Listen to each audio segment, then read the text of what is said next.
ठीक है। हेलो दोस्तों, आपका स्वागत है हमारे यूट्यूब चैनल पे। आज हम बात करेंगे मौर्य डायनेस्टी या मौर्य वंश के बारे में कि मौर्य वंश की स्थापना कैसे होती है और किसकी सहायता से होती है, किस तरह होती है, उसकी सब चीज़ बात इसी एक वीडियो में करेंगे। ठीक है। और जितने भी क्वेश्चन है इसी से निचोड़ के रख देंगे कि आपको और किसी किताब से पढ़ने की ज़रूरत ना बने। इसे कहानी की तरह सुनिए और अपने एग्जाम को क्वालिफाई करिए। हर एक डायनेस्टी को अलग अलग से देखेंगे। मौर्य डायनेस्टी में जितने भी हुए, जैसे बिंदुसार आया, अशोक आया, इन सब को जो है बृहद्रथ आया, जितने भी हैं इनको एक एक करके जो है जो जो इम्पोर्टेंट है, जो एग्ज़ाम के लिए, जो भी एग्ज़ाम के लिए इम्पोर्टेंट है, यूनिवर्सिटी एग्ज़ाम के लिए जो हो गया, MU, जामिया, बेचू, JNU, सबके लिए, BA, जितने भी एग्ज़ाम होते हैं उन सब के लिए, MBA और BA LLB के लिए हो गया। उसके बाद क्या होता है, इन सब के जीके के लिए जो है इम्पोर्टेंट है, सरकारी नौकरी के लिए, सब के लिए एक इम्पोर्टेंट है। ये वीडियो जो है कोई ये डिवाइड एंड रूल नहीं करता। ये लोकतांत्रिक जो है वीडियो है, कोई भी देख सकता है, कोई भी ज्ञान ले सकता है, बांट सकता है। आप शुरू करते हैं अपना वीडियो। तो ये है कि चंद्रगुप्त मौर्य, मौर्य डायनेस्टी कहाँ और कैसे शुरू हुई। ठीक है। ये बहुत ही इंपॉर्टेंट कहानी है। कहानी ऐसे शुरू होती है कि जो चाणक्य है वो कहाँ जाता है, नंद वंश का अंतिम शासक था धनानंद के पास। धनानंद के पास इसलिए जाता है क्योंकि उस समय कौन आ गया था, सिकंदर आ गया था भारत में। धनानंद से उसकी युद्ध होती है, ये तो आपने पढ़ा ही होगा। ठीक है। तो धनानंद चाणक्य को ये एक चीज़ सताने लगती है कि अभी तो सिकंदर आया है, बाद में कोई और आएगा, कोई और आएगा। आज धनानंद है तो रोक दिया, कल कोई और रहेगा तो ये जीत जाएंगे, जो विदेशी जो राजाएं हैं जीत जाएंगे। तो हमारे देश से जितने भी कीमती सोना, जौहरियात और चीज़ें हैं वो लेके चले जाएंगे। ये एक चीज़ था उसके दिमाग में। ये मैंने एक बुक से पढ़ा था, लेकिन मुझे कहीं ना कहीं थोड़ा बहुत ये लगता है कि थोड़ा बहुत इसमें है। NCERT में मुझे ऐसा कुछ अभी पढ़ा नहीं है मैंने। मैं जो भी पढ़ता हूँ उसको या वर्णन दे देता हूँ कि इसने बोला है, इस राइटर ने बोला, इस बुक से मिला है, तो ठीक है, तो ये आपको मिल जाएगा। ये सी चीज़ों पर भरोसा करना चाहिए। ठीक है। तो ये छोड़ते हैं, ये बात ध्यान रखते हैं। तो ये जाता है धनानंद को कहता है कि ऐसा ऐसा मसला है और इस तरह से ग्रुप बनाया जाए जिससे जो है विदेशी जो है राजा हमारे देश पे आक्रमण ना कर सके। तो धनानंद घमंड के उसमें था, आगू था, क्योंकि ये घमंडी था राजा। ठीक है। वो रोका वो अलग बात है, लेकिन घमंडी राजा था ये। धनानंद क्या था, घमंडी राजा था। घमंडी राजा होने के साथ साथ हम किसकी बात करें, हम इसकी बात करें, धनानंद की बात करें। और क्यों, कौन बोल रहा है, चाणक्य बोल रहा है। तो चाणक्य जो है किसको बोलता है, चाणक्य जो है इसको बोलता है धनानंद को। धनानंद क्या है, वहाँ का राजा है। धनानंद क्या है, वहाँ का राजा है। ठीक है। तो ये इससे बोलता है कि हम एक ऐसा ग्रुप बना लेते हैं जिससे क्या होता है कि हम अपने देश को सुरक्षित रख सकें। तो ये घमंडी कहता है कि मैं हूँ और मेरे रहते तुम क्यों मुझे समझाने वाले हो, यही एक शब्द यूज करता है। उसके बाद इसको ये कर देता है। ठीक है। तो चाणक्य उसी समय कसम खाता है कि जब तक तेरी घमंड तोड़ ना दूँ चैन से नहीं बैठूंगा। मतलब ये एक चीज़ है, एक प्रतिज्ञा है, एक मतलब वो होता है। फिर उसके बाद वो जो है चंद्रगुप्त से मिलता है। चंद्रगुप्त की शिक्षा और दीक्षा जो है यही करता है। जितने भी शिक्षा दीक्षा जो भी थी, इससे यही कौटिल्य कह लीजिए या चाणक्य कह लीजिए, ये कह लीजिए। तो इसीलिए आता है कि चंद्रगुप्त का गुरु कौन था, चंद्रगुप्त मौर्य का गुरु कौन था। चंद्रगुप्त मत कहिएगा, चंद्रगुप्त अलग जो है, गुप्त साम्राज्य आ जाएगा। चंद्रगुप्त मौर्य पूरा नाम लीजिएगा। ठीक है। गुप्त पूरा नाम लीजिएगा। तो चंद्रगुप्त मौर्य का जो है गुरु कौन था, तो चाणक्य था। ठीक है। ये एक नंबर का क्वेश्चन है, कहीं भी आता है। ठीक है। तो अब क्या है कि चंद्रगुप्त मौर्य का जन्म होता है कितने में, 345 ईसा पूर्व में। 345 ईसा पूर्व में जन्म होता है। फिर उसके बाद इसकी शिक्षा दीक्षा शुरू हो जाती है। चंद्रगुप्त मौर्य जो है इसके धीरे धीरे इसकी शिक्षा शुरू कर देता है। फिर उसके बाद नंद वंश का आखिरी जो राजा था धनानंद के साथ जो है चंद्रगुप्त मौर्य का युद्ध होता है। कहाँ कहाँ कितने कब होता है, युद्ध होता है। और ये रहा धनानंद। धनानंद जो है बड़ा साम्राज्य था, तो मान लीजिए ये ऐसा होगा। और इसका थोड़ा सा साम्राज्य था उस समय का, तो ये ऐसा होगा। इसके साथ क्या था कि हम इसके साथ चाणक्य थे जो बहुत ही ज्ञानी थे। ठीक है। उसके बाद जो थे चंद्रगुप्त मौर्य ने चाणक्य की सहायता से क्या करता है, धनानंद को पराजित कर देता है। और नंद वंश का वहीं पे, नंद वंश क्या होता है वहीं खत्म हो जाता है। और क्या शुरू हो जाता है, मौर्य वंश शुरू हो जाता है। फिर उसके बाद क्या होता है कि चंद्रगुप्त मौर्य कब बैठा गद्दी पे, राजगद्दी पे कब बैठा था, 322 ईसा पूर्व में। 322 ईसा पूर्व में वो राजगद्दी पर बैठ जाता है।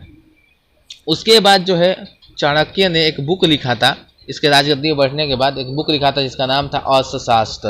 अर्थशास्त्र एक बुक लिखी किसने? चाणक्य ने। ये बहुत इंपॉर्टेंट क्वेश्चन है, इसको नोट कर लीजिएगा, नोट डाउन कि चाणक्य ने कौन सी बुक लिखा था? तो अर्थशास्त्र लिखा था, ठीक है।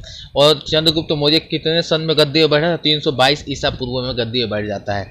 अब 322 ईसा पूर्व में फिर उसके बाद क्या होता है? 305 ईसा पूर्व में सिकंदर का एक सेनापति था। सिकंदर का एक क्या होता है? सिकंदर का एक सेनापति होता है जिसका नाम होता है सेल्यूकस निकेटर, ठीक है। उससे जो है और चंद्रगुप्त मौर्य से क्या होता है? मौर्य से युद्ध होता है जिसमें चंद्रगुप्त मौर्य विन हो जाता है और ये लूज हो जाता है, ठीक है। तो सेल्यूकस निकेटर क्या होता है? हार जाता है। 305 ईसा पूर्व में सेल्यूकस निकेटर और चंद्रगुप्त मौर्य के बीच में युद्ध होता है जिसमें पराजित कौन हो जाता है? सेल्यूकस निकेटर होता है और विजेता कौन होता है? तो चंद्रगुप्त मौर्य। अब इसके बाद जो है भारत के 3 पश्चिम राज्यों को मुक्त करा देता है। भारत के 3 उत्तर और पश्चिम राज्यों को। तो जब ये जीतने के बाद चंद्रगुप्त मौर्य जीत जाता है तो वो क्या करता है? सेल्यूकस निकेटर के जो अंडर सिकंदर ने कबीले दे रखे थे उत्तर और पश्चिम वाला, वो सबको मुक्त करा देता है और सबको जो है भारत के और उसमें चंद्रगुप्त मौर्य वंश के अधीन कर लेता है, ठीक है। उसके बाद जो है उसके बाद क्या होता है कि सेल्यूकस निकेटर ने अपनी बेटी जो थी कार्नेलिया या हेलम बोल लीजिए, हेलम थी उर्फ हेलम या कार्नेलिया की शादी किससे करा देता है? तो कार्नेलिया की शादी जो है किससे करा देता है? कार्नेलिया की शादी होता है चंद्रगुप्त मौर्य के साथ। तो ये हो जाते हैं प्लस में, चंद्रगुप्त मौर्य के साथ शादी हो जाता है। शादी होने पर दहेज में क्या मिलता है? 4 राज्य मिल जाते हैं, कंधार, काबुल, हेरात और मकरात। हेरात और मकरात, कमरात नहीं हमारा करात, ठीक है। तो काबुल, कंधार, हेरात और मकरात, ये जो 2 काबुल कंधार हैं ये बाद में किसके पास चले जाते हैं? बहुत ही बाद में 16वीं शताब्दी में ये चले जाते हैं हुमायूं, मतलब कि मुगल साम्राज्य में चला जाता है। आप याद रखिएगा ये कमरान के पास चला जाता है ये राज्य, हुमायूं दे देता है। तो वहाँ वो नहीं जाते हम लोग, हम यहीं रहते हैं मौर्य साम्राज्य में। और इन चीज़ों का जो ब्याह में दहेज देता है या अपनी लड़की को गिफ्ट दे देता है, ये समझ लीजिए जो भी है। तो ये वर्णन इसको कहाँ मिलता है? तो एपियानस जो है ने इस चीज़ को लिखा है अपने बुक में, युद्ध को भी और विवाह के वर्णन को भी। फिर उसके बाद क्या होता है कि जैन धर्म था, जैन धर्म का अनुयायी कौन था? चंद्रगुप्त मौर्य था। और इसको जैन धर्म की दीक्षा किससे ली थी इसने? भद्रबाहु से। तो चंद्रगुप्त मौर्य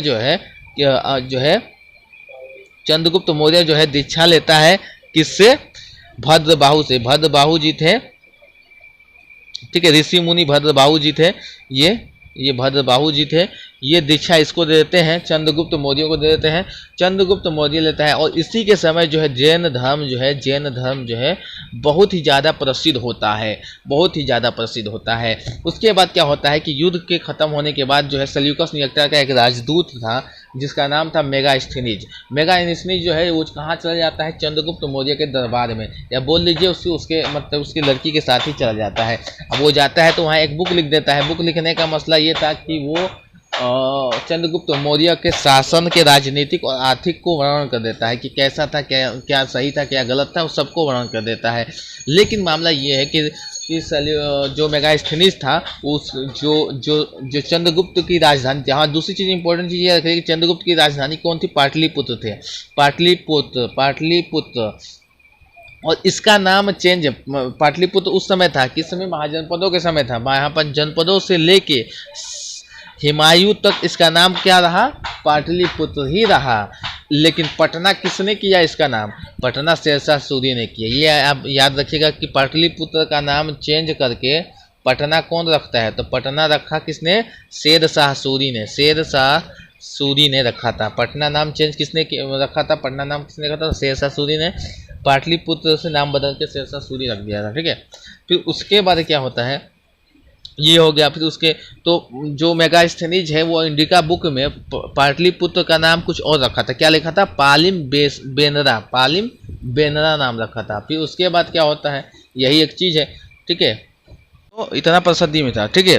तो ये अब सुनिए कि सेल्यूकस निकेटर का एक जो था राजदूत था मेगास्थनीज। मेगास्थनीज आप सब लोग नाम सुने होंगे, तो मेगास्थनीज था।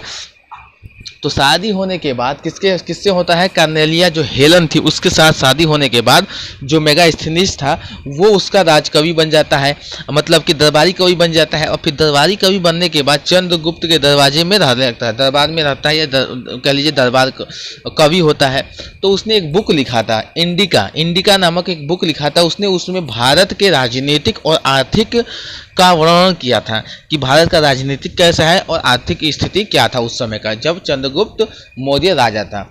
उसके बाद उसने राजधानी पाटलिपुत्र को, ये एक इम्पोर्टेंट क्वेश्चन है, आप याद रखिएगा कि पाटलिपुत्र जो राजधानी थी, चंद्रगुप्त मौर्य की जो राजधानी थी क्या थी, पाटलिपुत्र थी, पाटलिपुत्र थी। अब उसने पाटलिपुत्र को क्या बोला था, पालिम बोनरा, पालिम बोनरा नाम से बोला था, पालिम बोनरा। ये अपनी बुक में लिखा था, किसमें, इंडिका में। पाटलिपुत्र को किस नाम से लिखा था, पालिम बोनरा नाम से लिखा था, ठीक है, ठीक है। उसके बाद क्या होता है कि चंद्रगुप्त का वो हो जाता है। अब देख लीजिए कि क्या है, चंद्रगुप्त अंतिम क्या था, अंतिम समय जो था, चंद्रगुप्त का अंतिम समय पूछ देता है कि कहाँ उसने, तो सोरबेलगोला में कहाँ पड़ता है, ये कर्नाटक में पड़ता है। और उसी स्थान पे इसकी मृत्यु भी हो जाती है, नामक गुरु उसके स्थान पे, सोरबेलगोला नामक स्थान पे। अगर पूछता है कि ये कहाँ पड़ता है तो कर्नाटक में पड़ता है। कैसे हुआ उसकी मृत्यु, तो मृत्यु ऐसा होता है कि जैन धर्म में ये था कि हर दिन जो है उपवास रखना होता था कभी कभी, तो उसी उपवास रखते समय जो है चंद्रगुप्त मौर्य की मृत्यु हो जाती है, ठीक है। अब उस समय के घर के बारे में तो बहुत सारी किताबों में आपने पढ़ा होगा कि लकड़ियों के घर ही होते थे उस समय, नहीं, लकड़ियों के और ईंटों के घर होते थे, 2 और 3 मंजिला होता था। घर कितना होना चाहिए, बड़ा, 2 या 3 मंजिला होना चाहिए, लकड़ी का भी और ईंटों का भी होना चाहिए। उस समय जो बुर्ज उस 570 थे और 64 द्वार थे, उस समय जो द्वार थे वो 64 थे। उसके बाद महल जो था चंद्रगुप्त मौर्य का, ये मान लीजिए महल है, महल के आरी पास जो है घने जंगल बसाए जाते थे, सुंदर पेड़ों का घने जंगल, सुंदर पेड़ जो है बसाए जाते थे महल के आरी पास, पूरा महल को घेर दिया जाता है। और उस पर सुंदर सुंदर पंछियां बैठी रहती थी। उस समय की ये प्रथा थी, ठीक है, उस समय की क्या थी, ये एक तकनीक था जो दुश्मनों से या उससे बचने के लिए था, ठीक है। उसके बाद चंद्रगुप्त मौर्य ने सुदर्शन झील का जो है निर्माण कराया था, किसकी सहायता से, तो सुदर्शन झील का जो निर्माण हुआ था चंद्रगुप्त मौर्य के द्वारा, वो स्वर्ग राष्ट्र गुजरात के पुष्यभूति जो थे राजा थे वहाँ के, उसके द्वारा जो है उनका निर्माण कराया गया था, किसका, सुदर्शन झील का। फिर इनका जो शासन काल था क्या था, शिल्पकारों के लिए बहुत ही प्रसिद्धि था, सम्मान भरा था जो शिल्पकार थे, क्योंकि उस समय चित्रकारी और उसके बारे में गुफाओं में लिखना ये सब प्रसिद्ध हो चुका था, ठीक है।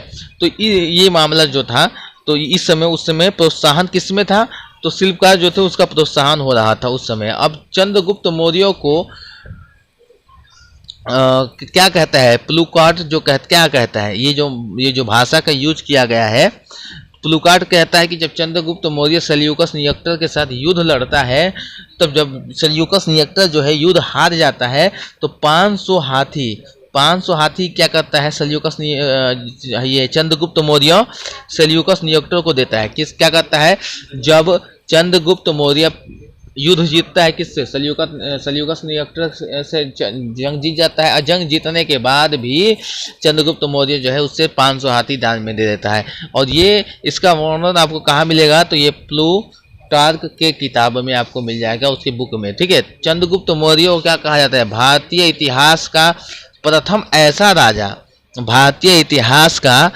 प्रथम महान समाज सम्राट। जैसे मान लीजिए कि अभी तक भारत के इतिहास में ऐसा महान सम्राट नहीं आया है, ये कहा गया है। फिर 24 वर्ष जो है उसने शासन किया, किसने, चंद्रगुप्त मौर्य ने सफलतापूर्वक शासन किया। उसके बाद 298 ईस्वी में जो है ईसा पूर्व 298 ईसा पूर्व में सोरबेलगोला में कर्नाटक क्या था, स्टेट था, उसमें इनकी मृत्यु हो जाती है और इसकी कहानी यहीं ख़त्म हो जाती है। तो सीधी सीधी बात यह है कि आपको ये ध्यान रखना होगा चंद्रगुप्त मौर्य का शासनकाल कब से कब तक रहा। तो चंद्रगुप्त मौर्य का शासनकाल 322 ईसा पूर्व से 298 ईसा पूर्व तक रहा। इनका जन्म हुआ था 345 ईसा पूर्व में, 345 ईसा पूर्व में, ठीक है। और इनके जो गुरु थे वो कौन थे, विष्णुगुप्त, कौटिल्य, विष्णुगुप्त थे, कौटिल्य भी कह सकते हैं या चाणक्य भी कह सकते हैं। मौर्य वंश का स्थापना किस वंश को हरा के हुआ, तो मौर्य वंश की स्थापना नंद वंश को हरा के हुआ। धनानंद जो था उसका अंतिम राजा था, तो नंद वंश को हरा के हुआ था, ठीक है। नंद वंश को ये याद रखिएगा। और इसका सबसे कटुर राजा, मतलब कि ज़्यादा ही मतलब कटुरता रखने वाला राजा क्या था, धनानंद था। धनानंद, घमंडी भी कहते हैं लोग इस राजा को, धनानंद को, लेकिन इसने सिकंदर को रोका था भारत में, ठीक है। अब ये क्वेश्चन पूछता है कि चंद्रगुप्त मौर्य जो है गद्दी पर कब बैठा, तो गद्दी पर कब बैठा था, 322 ईसा पूर्व में, 322 ईसा पूर्व में गद्दी पर बैठ गया था। और 305 ईसा पूर्व में जो सिकंदर का सेनापति था सेल्यूकस नियक्टर को क्या करता है, पराजित कर देता है। और पराजित करने के बाद जो है सेल्यूकस नियक्टर जो है अपनी बेटी जो है कर्नेलिया या हेलम उर्फ हेलम भी थी, हेलम था नाम, क्या था, कर्नेलिया या हेलम, उससे उसकी शादी चंद्रगुप्त मौर्य से करा देते हैं। चंद्रगुप्त मौर्य से कराने के बाद कंधार, काबुल, हेरात और मकरात जो है उसको दहेज में दे देते हैं, या ये कह लीजिए कि उसको वो कर देते हैं, अपनी लड़की को दे देते हैं कि ले जाओ तुम्हारी शादी जो है, मैं इतना संपत्ति हार गया हूँ। फिर उसके बाद इसकी वर्णन कहाँ किसने किया था, कौन से कवि ने किया था, कौन से राइटर ने किया था, तो एपियायानस ने जो युद्ध के बारे में भी और विवाह के बारे में भी वर्णन किया था। अब ये आता है कि चंद्रगुप्त मौर्य किस धर्म का अनुयायी था, तो चंद्रगुप्त मौर्य जो था वो क्या था, जैन धर्म का अनुयायी था। इसकी जो गद्दी पर बैठा भी था तो वो जैन धर्म के अनुसार ही बैठा था। और जैन धर्म से किससे दीक्षा ली थी, तो इसने भद्रबाहु से दीक्षा ली थी, किससे, भद्रबाहु से, ठीक है। और इसी के समय जैन धर्म को बहुत ही ज़्यादा प्रसिद्धि मिली थी, महत्व मिला था, ठीक है। फिर सेल्यूकस नियक्टर का एक राजदूत था मेगनास्तीनिज, ठीक है। वो क्या हुआ कि मेगनास्तीनिज जब शादी लड़की कर देता है तो ये उसी के साथ चला जाता है उसी के दरबार में, चंद्रगुप्त मौर्य के दरबार में, और ये उसका दरबार का कवि हो जाता है, राइटर हो जाता है। और उसके बाद इसने एक बुक लिखी थी इंडिका में उसने क्या लिखा था कि भारत के चंद्रगुप्त मौर्य के शासन के समय भारत का राजनीतिक और आर्थिक हालात क्या थे वो उसके बारे में उसने वर्णन किया था। अब ये एक और बुक का नाम छूट गया, कौटिल्य, विष्णुगुप्त या चाणक्य ने एक बुक लिखा था जो था अर्थशास्त्र एक बुक लिखा था। किसने लिखा था, विष्णुगुप्त ने, कौटिल्य और चाणक्य ने। किसके समय, जब चंद्रगुप्त मौर्य जो है राजा बन गया तब उसने एक बुक लिखी थी अर्थशास्त्र, ठीक है। उसके बाद ये हो गया, यहाँ से कहानी ये पलट जाती है। फिर उसके बाद होता है कि चंद्रगुप्त मौर्य जो है अपना अंतिम समय जो है कहाँ चला जाता है, कर्नाटक में जाता है। कर्नाटक में जाने के बाद वहाँ एक स्थान रहता है